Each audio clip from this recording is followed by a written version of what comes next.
Good evening students. Start करेंगे हम आज का टॉपिक। और आज का टॉपिक है हमारा प्लांट किंगडम में एल्गी। आप लोगों की डिमांड पे बहुत टाइम से हो रहा था कि मैम आपने एल्गी प्लांट किंगडम नहीं पढ़ाया, तो मैं आज लेकर आई हूँ एल्गी यानी प्लांट किंगडम से स्टार्ट करने जा रहे हैं हम। और इसको आप पूरा ध्यान से देखिए लास्ट तक, क्योंकि मैं इसमें इतना इजी वे में आपको समझाने जा रही हूँ, साथ में कुछ ट्रिक्स भी दूंगी ताकि आप उसको इजीली लर्न कर सकें। और कॉम्पिटिटिव एग्जाम में इस चैप्टर से बहुत सारे क्वेश्चंस आते हैं, बोर्ड के लिए तो है ही इंपॉर्टेंट, बट कॉम्पिटिटिव एग्जाम में इससे बहुत सारे क्वेश्चंस आते हैं।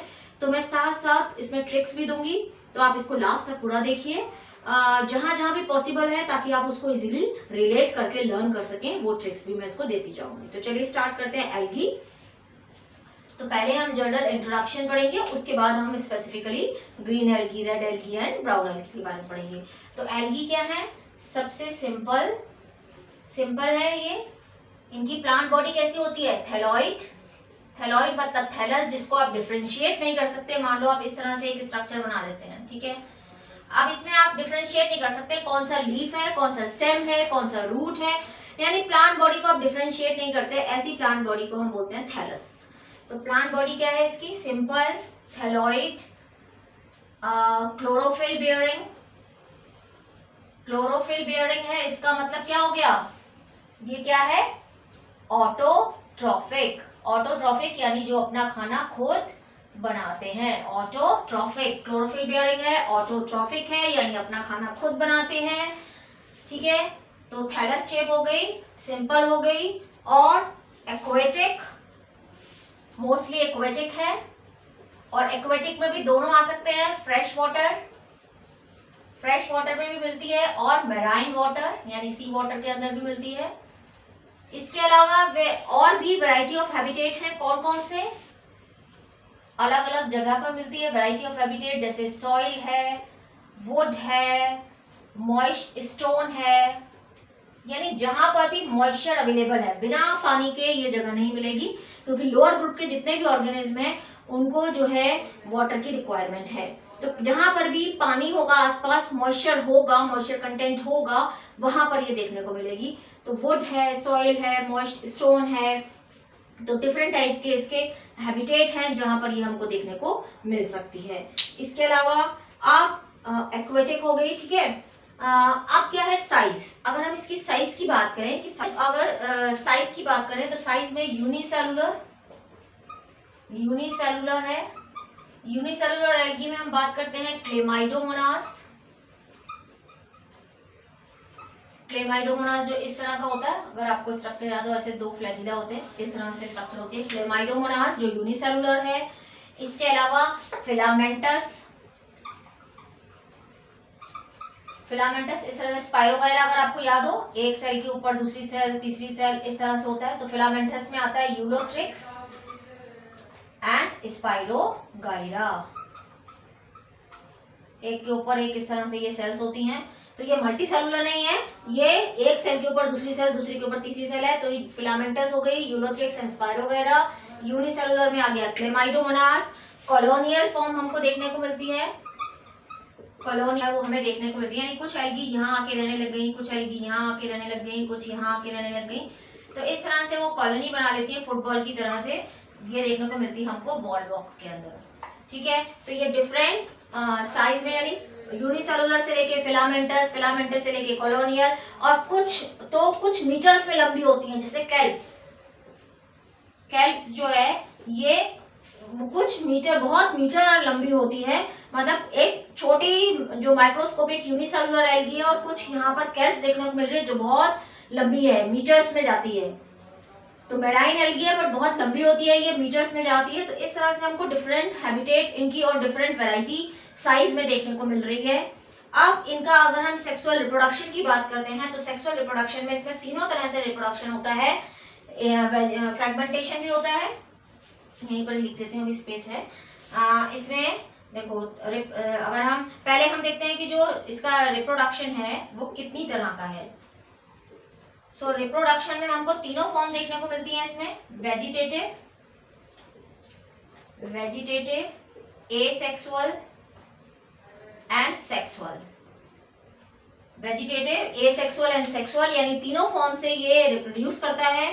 तो वेजिटेटिव फॉर्म में हमें क्या मिलेगा, वेजिटेटिव फॉर्म में जैसे मान लो ये हम स्पाइरोगायरा की बात कर रहे थे, स्पाइरोगायरा की ये सेल यहाँ से सेपरेट हो गई। अब ये सेल जब ये सेपरेट हो गई तो क्या करेगी, ये नया सेल यहाँ से और ये बना लेगी इस तरह से। तो फ्रेगमेंटेशन का मीन्स है कि एक फ्रेगमेंट उसका टूट गया है बीच में से, तो वो आगे उसको और नया डेवलप करेगा। तो वेजिटेटिवली क्या हो गया, इसमें एग्जांपल में आ गया फ्रेगमेंटेशन। तो आप स्पाइरोगायरा दिमाग में रखिए तो आपको याद आ जाएगा कि वेजिटेटिवली क्या हो रहा है, फ्रेगमेंटेशन से हो रहा है, यानी वो डिवाइड कर लिया वो पार्ट तो वापस से उसको दोबारा से बना लेगा। एसेक्सुअल स्पोर से होता है, ठीक है, और उसमें भी सबसे जो कॉमन है वो है जू स्पोर्स। अब यहाँ पर आप क्या ध्यान रखेंगे, जू मतलब एनिमल, और एनिमल क्या होते हैं, मूविंग। अब जब मूविंग होते हैं इसका मीन्स जू स्पोर्स के अंदर क्या होना चाहिए, मूव होने के लिए क्या होना चाहिए, फ्लैजिला। तो जू स्पोर्स से हो रहा है मीन्स वो क्या होंगे, फ्लैजिलेटेड। तो किसमें है, क्लेमाइडोमोनास। अभी हमने बनाया था ना, ये देखिए ये क्लेमाइडोमोनास। तो मैं जरा यहाँ से रब कर दूं तो फ्लैजिलेटेड हमें कहाँ मिलेगा देखने को, क्लेमाइडोमोनास में।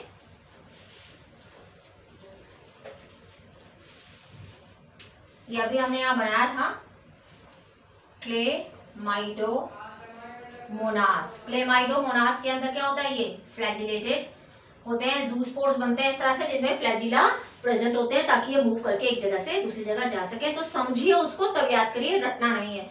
तो जूस्पोर्स मतलब जू से रिलेट करिए एनिमल को, और एनिमल मूविंग होते हैं, इसका मीन्स ये मोटाइल स्पोर्स हैं।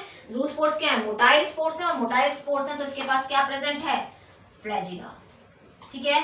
तो ये हो गया। अब सेक्सुअल किससे होता है, सेक्सुअल में इसके पास क्या प्रेजेंट है, सेक्सुअल में एक जैसे सिमिलर गैमीट्स भी हो सकते हैं। भाई सेक्सुअल होगा तो गैमीट होने चाहिए, सेक्सुअल रिप्रोडक्शन तभी होगा जब उसमें गैमीट्स हो। तो वो गैमीट्स हो, अगर वो गैमीट्स सिमिलर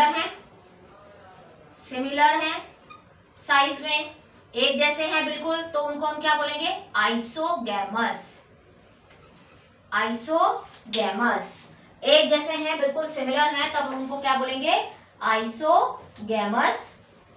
और आइसोगैमस जैसे क्लेमाइडोमोनास। आप ध्यान रखिए, दिमाग में रखिए, क्लेमाइडोमोनास। तो क्लेमाइडोमोनास के अंदर जो स्पोर्स हैं वो जू स्पोर्स मान लो इस तरह से, उसी तरह से उनके गैमीट्स के भी बनते हैं इसी तरह से। ये दोनों जब फ्यूज हो जाएंगे आपस में तो एक जैसे हो गए, ये बिल्कुल सिमिलर हैं, फ्लैजिलेटेड है। ये बात ध्यान रखिए, यहाँ पे दो एग्जाम्पल दिए, फ्लैजिलेटेड का सिमिलर में और एक नॉन फ्लैजिलेटेड का।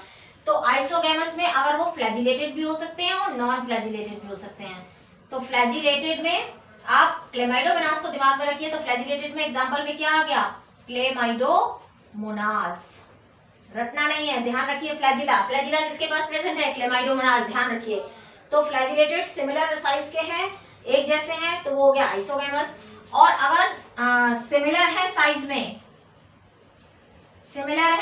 में बट नॉन फ्लैजिलेटेड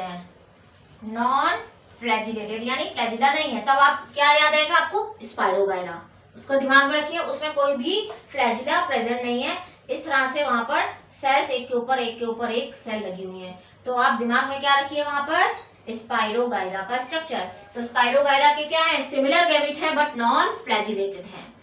तो आपको याद रहेगा, आइसोगैमस मतलब सिमिलर होने चाहिए साइज में, उसमें भी फ्लैजिलेटेड भी हो सकते हैं, नॉन फ्लैजिलेटेड भी हो सकते हैं। अगर फ्लैजिलेटेड है तो आपको दिमाग में सबसे पहले जाना चाहिए क्लेमाइडोमोनास का डायग्राम। तो क्लेमाइडोमोनास के क्या हो गए, फ्लैजिलेटेड हो गए, सिमिलर साइज में बट नॉन फ्लैजिलेटेड है, तो दिमाग में आना चाहिए स्पाइरोगायरा जिसको हम पॉन्ड स्कम भी बोलते हैं। जो पॉन्ड के ऊपर पूरी काई नहीं जम जाती है उसको सिल्क पॉन्ड भी बोलते हैं, तो वो स्पाइरोगायरा।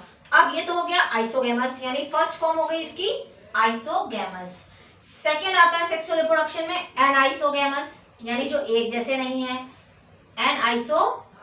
एनाइसोगैमस। तो इसमें कुछ स्पीसीज है क्लेमाइडोमोनास की, सम स्पीसीज ऑफ क्लेमाइडोमोनास जिनके अंदर एनाइसोगैमस होता है, सम स्पीसीज ऑफ क्लेमाइडोमोनास, सब में नहीं। अब आता है तीसरा फॉर्म आता है जो है oogamous। अब ऊ से आपको क्या चीज याद आ रही है बताइए, ऊ यानी ओवा। तो यहाँ पर दोनों डिसिमिलर हैं, क्या है, डिसिमिलर है, यानी ओवा बड़ा है साइज में और स्पर्म छोटा सा है, यानी जो मेल गैमीट है वो छोटा सा है। तो ये क्या हो गए, oogamous, यानी ओवा बड़ा है साइज में और जो मेल गैमीट है वो छोटा सा है, तो ये हो गया डिसिमिलर। और ऊगैमस, इसमें आपको ऊगैमस के लिए आप याद रखिए ऊ यानी वॉल्वॉक्स, ऊ आ रहा है ना वॉल्वॉक्स। फोकस फोकस, ऊ आ रहा है ना फोकस फोकस, ऐसे याद रखिए फोकस और वॉल्वॉक्स, वॉल ओ ज्यादा आ रहा है तो ऐसे ध्यान रखिए, वॉल या बॉल ऐसे भी कर सकते हैं, वॉल या बॉल। तो ऊ आ रहा है तो वॉल बॉल कर सकते हैं, या ऊ से याद रख सकते हैं वॉल्वॉक्स एंड फोकस, जिसमें डिसिमिलर होते हैं। तो ये बात हो गई हमारी सेक्सुअल रिप्रोडक्शन की, एसेक्सुअल की और वेजिटेटिव की। अब आती है कि इकोनॉमिक इंपॉर्टेंस क्या है एल्गी की। ठीक है, तो इकोनॉमिक इंपॉर्टेंस देख लेते हैं हम एल्गी की।